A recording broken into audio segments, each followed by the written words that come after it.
गांव में सावन का महीना था। हर ओर हरियाली छाई हुई थी। खेतों में धान की पौध लहलहा रही थी और तालाबों में पानी भर गया था। इसी मौसम में चिंटू रोज सुबह बबुआ बैल के साथ अपने छोटे से बछड़े छोटुआ को भी चराने ले जाता था। छोटुआ बहुत चंचल था, कभी इधर दौड़े कभी उधर। एक दिन चिंटू अपने दोस्तों पप्पू और गुड्डू के साथ खेत की मेड़ पर बैठा खेल रहा था। बबुआ तो शांत घास चर रहा था, पर छोटुआ धीरे धीरे दूर खेतों की ओर निकल गया। खेल में मस्त चिंटू को पता ही नहीं चला कि छोटुआ कहाँ चला गया। कुछ देर बाद जब वह उठा और चारों ओर देखा तो छोटुआ गायब था। अरे, छोटुआ कहाँ गया? चिंटू की आवाज में घबराहट थी। गुड्डू बोला, शायद वो तालाब की ओर चला गया हो। तीनों दोस्त उसे ढूंढने निकल पड़े। वे तालाब के पास पहुंचे, आम के बाग में गए, यहां तक कि गांव के मंदिर तक जा पहुंचे, पर छोटुआ का कहीं पता नहीं चला। चिंटू की आंखों में आंसू आ गए। अगर छोटुआ खो गया तो मां कितना रोएगी। उसकी आवाज कांप रही थी।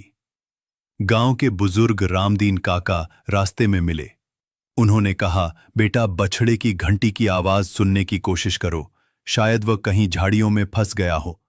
चिंटू ने ध्यान लगाया, चारों ओर सन्नाटा था, पर फिर टुन टुन की आवाज आई। वह भागा उस दिशा में और देखा, छोटुआ एक कांटेदार झाड़ी में फंस गया था।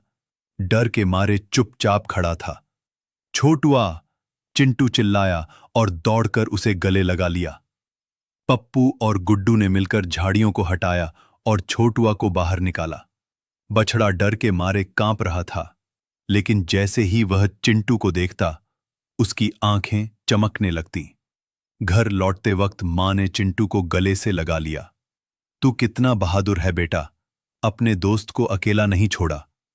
उस रात चिंटू ने बबुआ और छोटुआ दोनों को अपने पास सुला लिया। उसने छोटुआ के गले में नई घंटी बांधी ताकि अगली बार खोने पर वह जल्दी मिल जाए। सीख। चिंटू की यह कहानी हमें सिखाती है कि सच्चा साथी वही होता है जो मुसीबत में भी साथ न छोड़े। दोस्ती सिर्फ इंसान में नहीं, इंसान और पशु के बीच भी उतनी ही गहरी होती है।